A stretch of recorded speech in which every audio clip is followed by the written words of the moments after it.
Welcome to this week's version of Kickin' It with Kunkel. Another fun episode. I sit down with Texans running back Ogunbowale. We talk about his game-winning touchdown against the Jaguars, how we can get this daggone running game figured out for the Texans, because you cannot continue to play this way if you don't run the ball well. You can't put it all on C.J. Stroud, and the offensive line has got to figure some things out. Before we get into all of that and you hear my conversation with Dare, I want to break down the season for the Astros, because a lot of ticked off fans last night, a lot of people on Twitter or X calling for Joe Espada's job because of some of the comments that he made, saying that it was a tough loss and that he is proud and everyone should be proud of this team for how far they have come.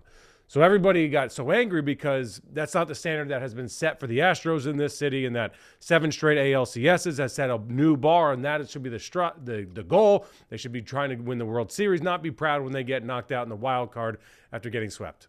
I get all that. And you're not wrong in the fact that you want to have high standards. And that's Joe's standard too. That's where Joe wants to be. That's where the Astros want to be. The goal isn't to just get in the playoffs. The goal isn't to just win the AL West. You have little goals along the way. One of them is to win the AL West. One of them is to win a playoff round. And then the next one, and then all the way to the World Series. Okay? But this is where I want some of the fans that are calling for Joe's job, acting as if he doesn't have high enough standards, to kind of check yourself. Because every team is different. The year 2017 is different from the year of 2022, is different from the year of 2024, and all the years in between. They're all different teams. They're not all the same. So the standard might be the same, but you go through different things throughout the year. Like, look what this team did. They had Christian Javier hurt. They had Justin Verlander hurt. They had Kyle Tucker hurt for a huge chunk of the time. They had Lance McCullers was out. Alex Bregman was playing banged up. Down the stretch, Jordan Alvarez was playing on one good leg. And I say all that not to say it's an excuse, but to say that there were a lot of hurdles overcome this year that there weren't necessarily in front of them last year. They got off to a slow start. Why that was, you can put some of that on Joe if you want, and I'm sure he would take some of that blame. You could put a lot of that on Alex Bregman and the fact that he got off to a historically slow start as well. He's notoriously a slow starter, as he's admitted, but then he played some really good baseball down the stretch. They played in a bad division, which allowed them to win the division, but they were down 10 games, and I think 3 games under 500 on June 18th. They had no business winning the division, and they got some help from the Mariners. The Mariners did their part by playing some really crappy baseball as well, but they were able to overcome that and win the division, and for that you should be proud. It doesn't mean you've reached your goal and that your goal achieving stops there. I understand that, but the notion that you shouldn't be proud because they didn't win the World Series is silly. And here's why I bring that up. All these rosters are different. Every lineup is different. Every team is different year to year. Like this Texans team, albeit a lot of carryover from last year and some big pieces added, is different. So there's a lot of things to figure out for the Texans. And it's every team in every league, always, forever, whatever. So just let's look at 2017. This was the lineup for Game 7 against the Dodgers. George Springer, Alex Bregman in the 2-hole, Jose Altuve batting third, Carlos Correa, Yuli Gurriel, Brian McCann, Marwin Gonzalez, Josh Reddick, Lance McCullers was on the mound. And I say that to tell you how deep that lineup was. I mean, you have Josh Reddick batting 8th, Gonzalez 7th, McCann 6th, Yuli Gurriel batting 5th. Now let's look at 2022. Now Jose Altuve is leading off. Jeremy Pena, where I would love to see him bat in the 2-hole, Jordan Alvarez 3, Alex Bregman 4, Kyle Tucker was in the 2-hole this year, in the 5-hole in 2022, then Gurriel, Trey Mancini, Chas McCormick, Martin Maldonado, and then Justin Verlander on the mound, an elite Justin Verlander on the mound. And I say that because, one, to explain that this is a different team than where the standard was set with these teams. Those lineups are so much deeper than where they are this year. The loss of Jose Abreu cannot be overstated. To lose a dude that you expected to be in your 5-hole and stretch that lineup that much longer is a massive loss. And to have to fill in with either Mauricio Dubon or Yainer Diaz or Victor Caratini or John Singleton, those guys aren't your everyday first baseman. Hence, it had to be done by committee. And it was an addition by subtraction when you got rid of Jose Abreu. But you go into the season, right or wrong, with the expectation that your first baseman is going to be your 5-hole hitter. That's what he was on opening day, I believe, against the Yankees. Now, it went horribly awry, but that hole was never able to be filled. And that is huge because it shrinks your lineup, and you saw that in the lineup, and you saw that throughout the series with the Tigers. Jose Altuve 1, Kyle Tucker 2, who, by the way, has just been absent in the postseason in the last 2 years. He has not hit a home run in the postseason since 2022. I know it was a shortened postseason this year, but it's still the same. Yordan Alvarez, Alex Bregman, and then you have Yainer Diaz hitting 286, a good hitter. So you got the first 5 guys of your lineup, and then Victor Caratini, streaky. Jeremy Pena, who was in the 2-hole just a handful of years ago, is now batting 3, 4, 5, 6, 7, 8th. And then Chas McCormick, 7th. Chas McCormick, Jake Myers. And Jake Myers, we all know his struggles as well. So I don't say this to say that the standard shouldn't be the standard and the goal shouldn't be the World Series, but to look at this team individual of the other teams. It's not fair to draw comparisons and say that this team shouldn't be proud of what they accomplished. Let's talk Alex Bregman. I have no idea what's going to happen with Alex. I will say one thing was very apparent in the clubhouse afterwards. His teammates love him. And this is separate of what a lot of teammates always say. Great guy, hope he's back, going to miss him. Great guy, hope he's back, going to miss him. I mean, these guys went out of the way to say what they learned from him. He's an amazing human being off the field. He's always trying to help everybody in the clubhouse get better, not just him, despite his struggles. He's always a professional. He brings his glove to the game every day, despite not hitting early in the season. And one thing was noted when I talked to Dana Brown here on Kicking It with Kunkel was that it was Alex Bregman that told Hunter Brown that maybe he should start using his two-seamer a little bit more and have that be effective in order to run in on some of the batters, because he was getting lit up early in the season. And then as soon as that happened after May, Hunter Brown became one of the best pitchers in all of baseball. And I'm going to get to the pitching staff, which is another topic in a little bit. But the loss, if Alex Bregman is gone, it's going to be a huge hole in this clubhouse's heart. That's a wild thing to say, but the dude has been here forever. He's a staple on this team. He's part of the culture on this team. But it also happens, and Bregman has the right to go hit free agency. He doesn't owe anybody anything. I don't think even Jim Crane and the Astros owe him anything. I always get kind of hung up on this. Like Jose Altuve said, it's time we pay him, and he needs to be here. And I'm going to go talk to Jim Crane about this, and I admire all that, and I respect all of that. But you can't pay a dude for what he's done. You need to pay a guy for what he's going to do for you. That's the way it works in professional sports, because as soon as you start paying a guy as a thank you for what he's done, you start overpaying for what he's going to do, and then that salary becomes an albatross on the books. And I'm not saying that you shouldn't bring Alex Bregman back, or that's the situation here. I'm just saying that if Alex Bregman wants to go out and get the most dollars, then maybe it won't be in Houston. And power to you, man. Like, go get your big deal. No problem with that at all. He's accomplished everything that he can accomplish in Houston. A 2-time World Series champion, 2-time All-Star, all MLB second team, Silver Slugger Award. And just personally, I will say, win or lose, he was always available in the clubhouse. He gave good, thoughtful answers. He was always a good dude, just to me personally. And for that, I'll always be grateful. I'm not going to ever act like I know these guys, because I don't know them. I just have experiences with them in the clubhouse, which is more than a lot of you do out there. So I can just at least offer my tidbit on that. Who would have thought throughout this season that the Astros pitching staff would have actually gotten better and showed growth despite losing Justin Verlander, Lance McCullers never returning, same thing with Luis Garcia, Christian Javier going out, and Jose Urquidy injuries. Like, if you went into the season and told me those were the injuries, good luck. Like, have fun this season. It's time to rebuild, maybe sell a little bit, get some draft picks, build up the farm system, get ready for next year. But instead, Dana Brown goes out and gets Yusei Kikuchi, who you could bring back next year. I don't know what's going to happen with him, of course, but it's a possibility. That was a great deal. After the fans ripped Dana Brown for the deal, it was a great deal. They won 8 of 9 of his starts, I think, with the Astros. But to be able to fill in with Hunter Brown and Spencer Arrighetti in particular, like, the pitching staff got better this year because of the injuries in a weird way. Hunter Brown is a superstar. My opinion, and I would tell Joe this, I would have started Hunter Brown game 1 Framber Valdez, I can't trust. I can't trust him in game one. He hasn't been good in the postseason in his last 4 starts. He's given up at least 3 runs in his last 4 starts in the postseason. Hunter Brown was pitching as good as any pitcher in the postseason or in the regular season in all of Major League Baseball. That's how good Hunter Brown is. He's going to be a superstar. He's an absolute stud. And then you have Spencer Arrighetti. Like, this dude is unbelievable as well. His strikeout numbers, what he was able to accomplish. I remember seeing Spencer Arrighetti in spring training, and the question was Forrest Whitley or him. Who's going to make it up to the big leagues first? What would their role be? Would they be a long guy out of the pen? Would you kind of turn them into a bullpen guy? Because the middle relief was such a question for the Astros, which turned out being not terrible. I know everyone's all hung up on the bullpen right now after what happened, but nonetheless, that pitching staff and what Spencer Arrighetti and Hunter Brown did, and Ronel Blanco, obviously what he became.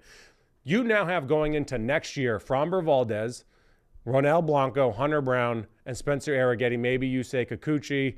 I'm sure I'm forgetting somebody, and then you can add some of the guys. But those are locks that you have, other than the guys that are coming back from injury. So, I mean, like, that pitching staff is legitimate, and it's better than it was coming into last season, and you thought you had a pretty good pitching staff coming into last season.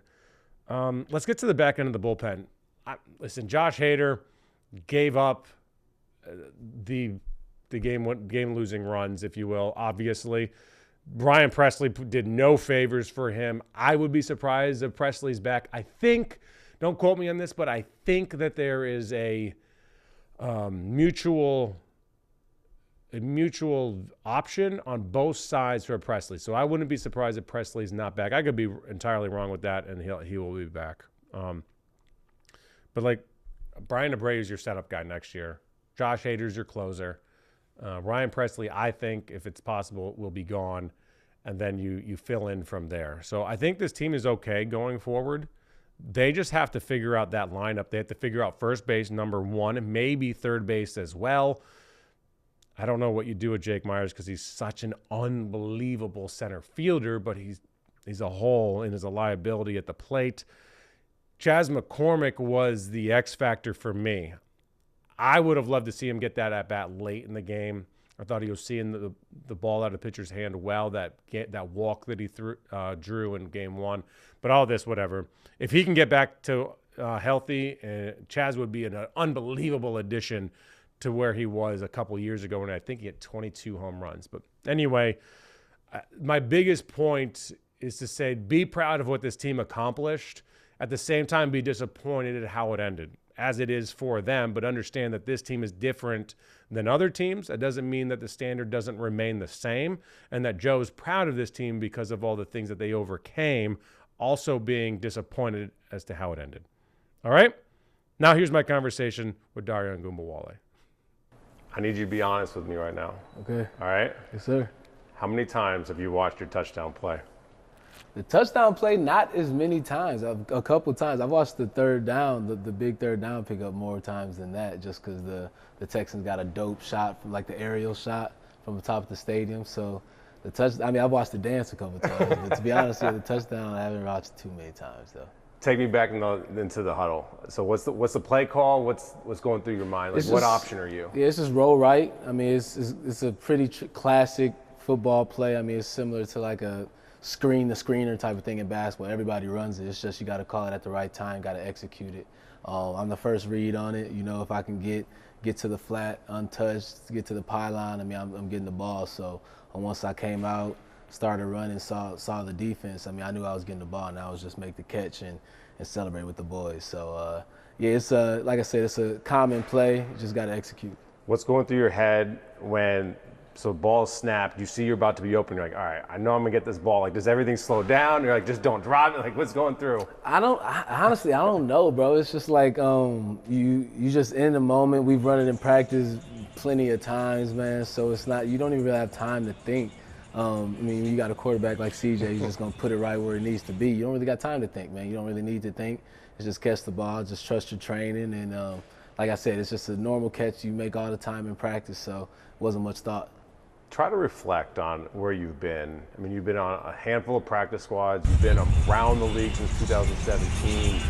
Haven't stuck, but now you're sticking here. To have that moment for you personally, what that means to you to have that success at such a big moment on a team that's contending and to make an impact.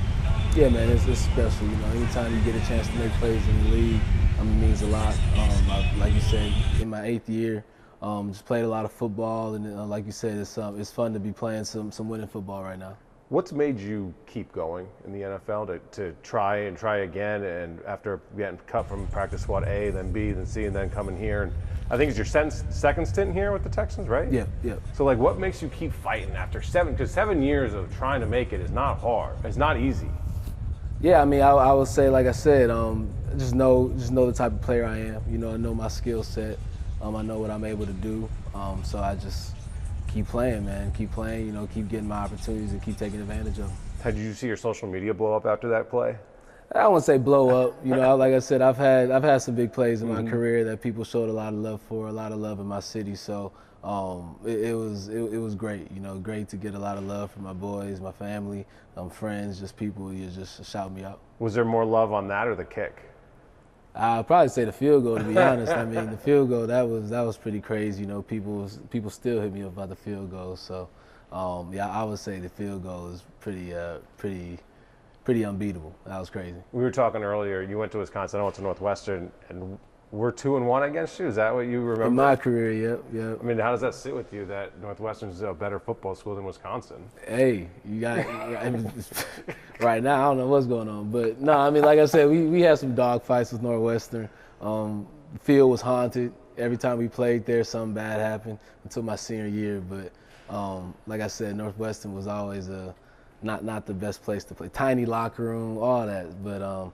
Yeah, we had some dog fights. Wish we could have won more. We're redoing it now, thank God. Like, we're finally getting a new field. Yeah? They tore it down. Now we have our field on the lake for the next 2 years because, like you said, Ryan Field was a place where opponents would come in at 11 a.m. and be half asleep. And then there's no crowd there. No crowd. Usually raining somehow. Yeah, it was crazy. Man, what makes this team special? Like, why is this team where it is right now? It's a close group, man. Very close. Offense, defense, and special teams. We just we know each other very well. We trust each other. We got great leaders, really good leaders, and like I said, we're led by a great coach. You know, it's a good feeling all around when you know you can trust your coaching, trust your training, and I feel like we got that. So we just got to go out there and execute. Trust that our coaches are putting us in good places for our playmakers to make plays. I was on the Buffalo radio station earlier this week, and they're asking me like how important it was that Slow stayed around, and my answer was it was huge, not only because he's good at what he does, but because of the trust factor. Like for CJ to be able to tell Slow like, no, I don't like this, and Slow doesn't take it personally. Like there's a relationship there that you can grow and build together. Like how important is it that you guys kept that core together through the offseason? Yeah, it was great. It's great to have Slow again, especially like you said, him and CJ's relationship is great. You know, being around some quarterbacks and offensive coordinators, I would say that their relationship is the best I've seen. So it's like I said, it's really great to see how much CJ trusts him and how much Slow trusts CJ, and I think it's been beneficial for us. You know, we get a chance to see CJ make some special plays because of their relationship. How do we get the running game going though? Like how do we get this thing back on track? We go 159 with Joe in week 1. And then a little stagnant so far. Is it more of an attitude, like I want to punch you in the mouth type of deal, or like do your job type of deal? No, I think yeah, exactly. I think we all got the mindset for it. We just got to go out there and make the plays. You know, we haven't really put out the brand of football that we wanted to the last couple of weeks in the run game. But I mean, I don't think it's anything that we're not doing right now from a mentality standpoint. You know, we just got to go out there and do it. So I think that, like you said, once we get the running game back going like we were week 1, I think we'll be clicking even better. But I feel like we're playing some good ball still. Just got to clean up the mistakes and tap in a little bit on the details. The goal is obviously to win. Like 3-1's good. Second seed in the AFC right now, albeit way too early to even be looking at that. How would you describe the first month of the season for you guys? Yeah, we haven't played our best ball yet, and that's normal. You know, especially coming out of training camp, coming out of preseason. I mean, these games we're still building our identity, but it's early in the season. We're able to be 3-1 on top of the division, so we're in a good spot, and it's a lot of confidence in the locker room. So we know that once we get things going even more, once we find that identity, we'll be a good team. We'll be a really good team. How come you got to get the identity again after last year? Like, because there's so much continuity.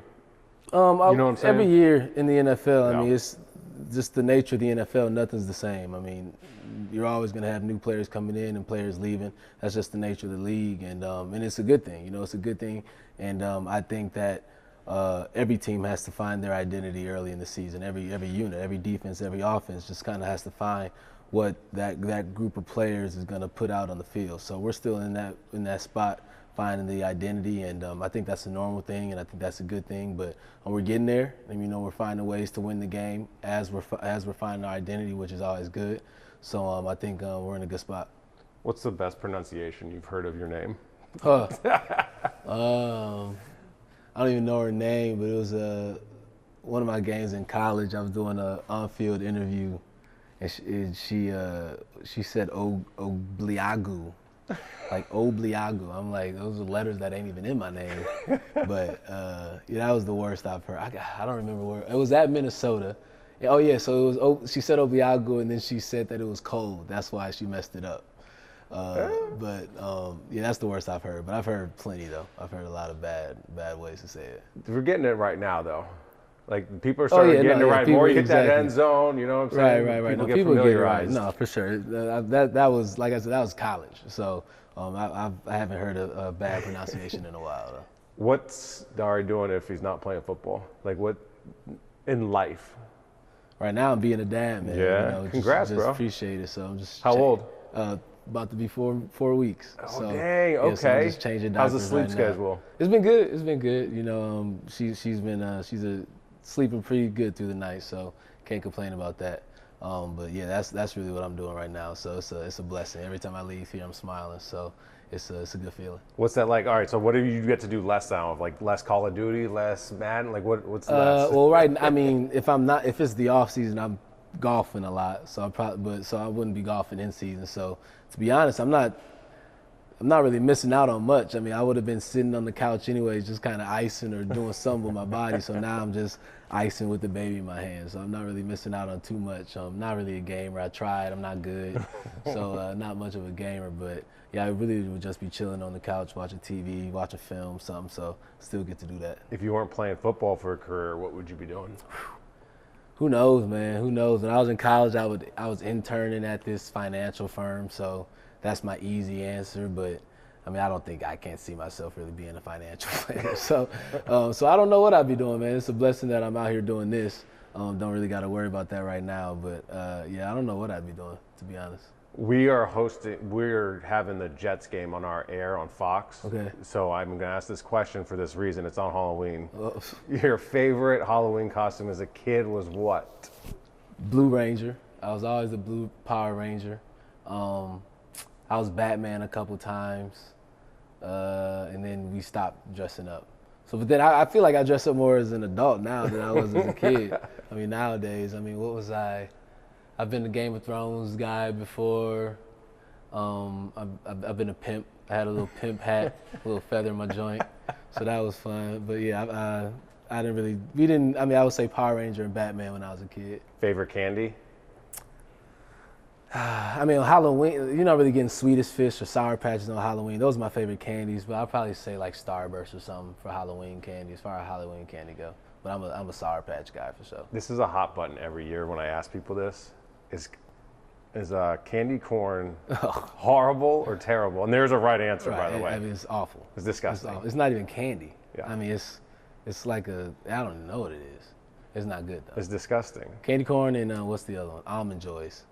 Don't put that in my bag. That's like an adult. Yeah, like don't put that everyone's grandfather loves that and butterscotch type of deal. Yeah, but you're not putting butter. But people will give you Almond Joys on Halloween. It's like, what are you doing? It's insulting. Yeah, candy corn is crazy. That's just not even candy. Oh man, I appreciate your time. Yes, sir. No, appreciate you having me. No doubt. Hope you guys all enjoyed that interview here on Kickin' with Kunkel. Please like, click, subscribe, everything. Appease the algorithm. I appreciate all the viewers. We'll be back next week with another episode of Kickin' with Kunkel.